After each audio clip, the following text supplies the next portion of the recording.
as you can. Ian, as you're on, do you want to start? Hello, Frank. Can you hear me okay? I am, gotcha. Good. Listen, congratulations. Were you pleased with what you got from your team today? Yeah. Got everything that I wanted from the team. Professionalism in approach, how we took on the game. It's not an easy game that you're clearly expected to win, rightly so, with our squad. But you have to do the right things, and they made it difficult for us in the early parts, but well got our goals, could have got more. And nice timing for us, considering recent results. It was a good game and some good confidence for the lads. I was going to say, well, what does this do for you, given the run that you were on coming into the match? Oh, a little bit of confidence, and I don't want to overstate that because of the nature of the game. Fair play to Morecambe, they play in League Two and they're doing very well. But we obviously now have to move on to other matters of ourselves. And in a short period, we haven't had a good run, and we know we want to get better results. So the only way out of runs, we've all been in them, we'll all be in them again, is to work hard. And the lads worked hard this week. So it's the first time for a long time we had a good week's training, as in time to work. So we worked hard and they reproduced on the pitch. Timo Werner's got his first goal since early November. You must be pleased for him. Is it a bit of a relief, I suppose? I'm just pleased for him because, strikers want to score goals, and he's had plenty of near misses in those times. He's been getting in positions to score goals that hasn't been going in for him. So I was pleased to play him today, getting confidence of scoring a goal. I thought he could do. It wasn't easy. There wasn't space behind them because they could finish so deep. So, but he gets his goal and must move onwards. I think it's important. I just keep saying it to all the media that we understand Timo and Kai, that they're young lads coming into this league, and tough patches are normal coming into the Premier League. Some of the greatest players that have graced it have found that in the beginning. That was a nice little step for both of them. Last one, Ian, please. Just talk a bit more about Kai, who was also on the score sheet. Where is he now in terms of getting to that level that you want to see from him?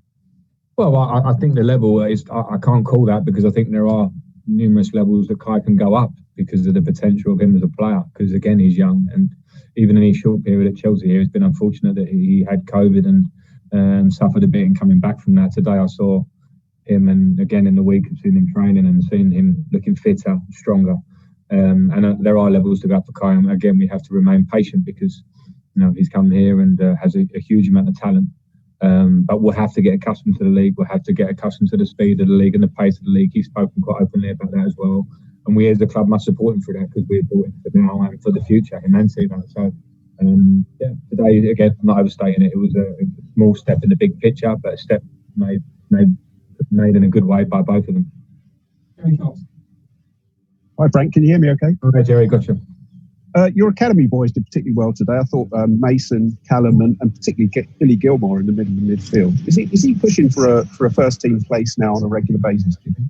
I think Billy is pushing, and I think Billy's been pushing since he made his breakthrough last season against top level opposition in Liverpool, one of his debuts, and played brilliantly, got man of the match, and reproduced that against Everton in 2 games. And then obviously his injury came pretty soon after that. But from those moments and before that, I knew Billy would be a very, very good player for this club, to say the least, even at his young age now.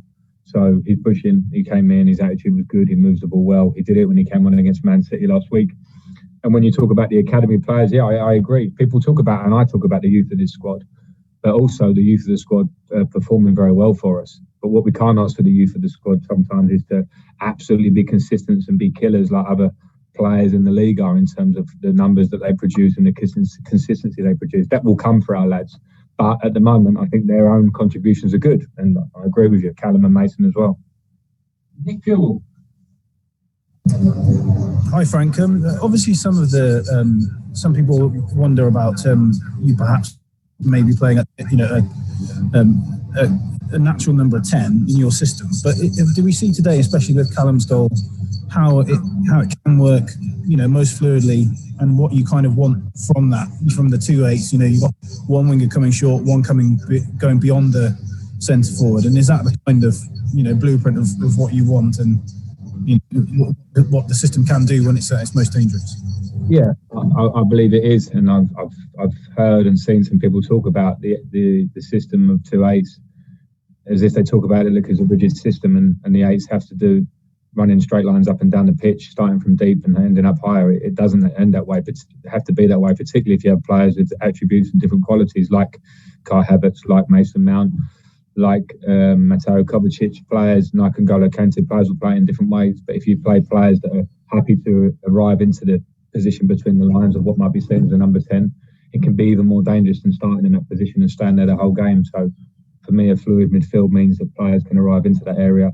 And those are things, like I spoke a lot earlier in the season about, let's give time to the players to work and to know each other. Those are the things that do need a bit of time, but we have some players with talent who can really grow into those positions, I believe. Hi, Frank. Hi.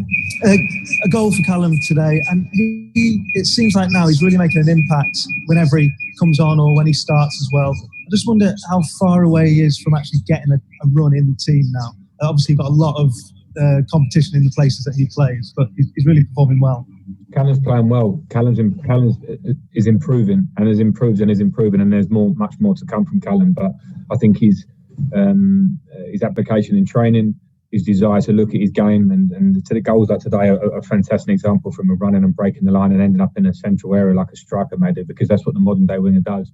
In terms of how long until he makes that case, he's making it now. I think in our team where we have, when fit, we have sort of three maybe natural wingers and maybe one or others that can play in that position. There's always going to be times when I have to make selections that mean Callum might be in or not in, or someone else in or not in. But the way he's playing now, absolutely this minute, means that he's assisting, he's scoring goals, he's a threat every time he plays. And that makes me really happy, because that is definitely an uplift from Callum. And as I say, there are more gears that he can go through. Again, another young player with lots to come. I don't expect too much, but when he's playing like he's playing, it's good to expect more from him, because he's showing a lot. Adam Newson. Hello, can you hear me? Hi, yeah, I can, Adam. Hi, Frank. What's the situation with Fikayo Tomori? Because I think many people expected him to start today, but he was only on the bench. What's his sort of situation, his future this month? Well, the situation with Fikayo is kind of open at the moment. There's a possibility he could be going on loan to get games somewhere else. That would have to be the right solution for him and the club. It was part of my thinking of not starting him today. I gave him some minutes at the end, but whilst we're looking at that, I wanted to make sure that it was the right thing for us as the club and for him individually. So he didn't start for that, but his attitude, whilst not playing so much recently, and it's not easy, there's 5 centre-backs at the club, has been fantastic in terms of in training every day and how he is. So, yeah, that's what it was today. Last two, Matt Law and then Andy Dillon to finish. Hiya, Frank.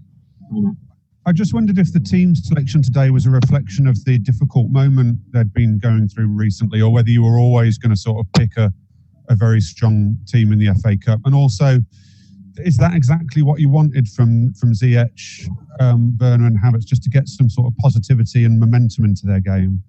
Yeah, I think there's a mixture, Matt, in terms of how I took on the game. It's the first time we've been able to play, or maybe this season, I don't know, you can check back the schedule, but like where we had a run, a full week in between games from City to today, and then we have another 5 days until we play Fulham. So the lads have worked hard in training. I made a point of the intensity has to ramp up to get us out of these 2 games that we've not been as good as we were in. So I saw this game, and this is not disrespecting the FA Cup and Morecambe, but as another session, another not training session, because again we have to win this game, but the lads, opportunity for the lads to work. So for some players, an opportunity to come into the team and get minutes if they hadn't had minutes. For other players, it was an opportunity to get a goal, get confidence. Hakim Ziyech back from injury last week, get more minutes under his belt. So that's probably a reflection on how I picked the team, just for the individuals, whilst obviously trying to make sure we won the game. Andy Dillon to finish. Hello, can you hear me, Frank? Hi, Andy, I've got you. Hiya. I loved your line earlier where you said about your players, they're not killers at the moment. So I was just wondering, how do they become killers? And also, on a light-hearted note, I was reading this morning that you got another baby on the way. And I was wondering whether Chelsea's giving you enough sleepless nights, why you've gone for some more, mate. Yeah, hopefully you can write it up to say that I said killers in the best possible term. Maybe I should find a better word. In terms of, I think you understand what I mean. I think what we have at the club, particularly in forward areas, I mean, I can take Ollie Giroud out of it for obvious reasons, but we have a lot of young players who I think we have a lot of potential, maybe new to the league or have come through it at a pretty young age. And for me, when you look around the Premier League, and you can do your looking, but the players at the top of the scoring charts year in, year out, I think you'll often find players that are 28, 29 or 27 are very established, have had to work their way to the top of the Premier League, and they produce, and we expect them to produce, and we're surprised when they don't produce, and then they produce again quickly.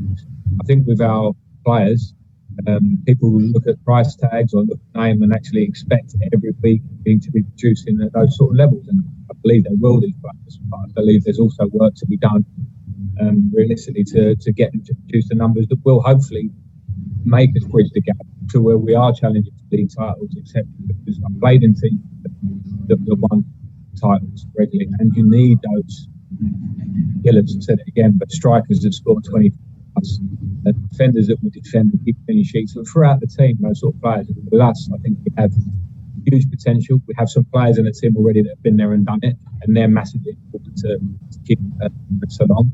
But that's where we're at. So definitely, if I didn't believe they could become, I wouldn't say I know they can. I know they need work to do to produce those numbers for all of the kids. And in terms of having a baby, and I don't know how to answer that one. I am. You're obviously not devoting all your time to Chelsea, are you? There's a lot of time on our hands. But listen, when you say sleepless nights, I don't get so many sleepless nights. I do work hard. Sometimes I forget to sleep come the evening time. But I'm fortunate to have a very good wife who is our second now, obviously, and she was fantastic first time around. So I'll be doing a lot of reliance on her and obviously playing my part as much as I can. But thanks for mentioning it. I want to be there. Thank you. Cheers.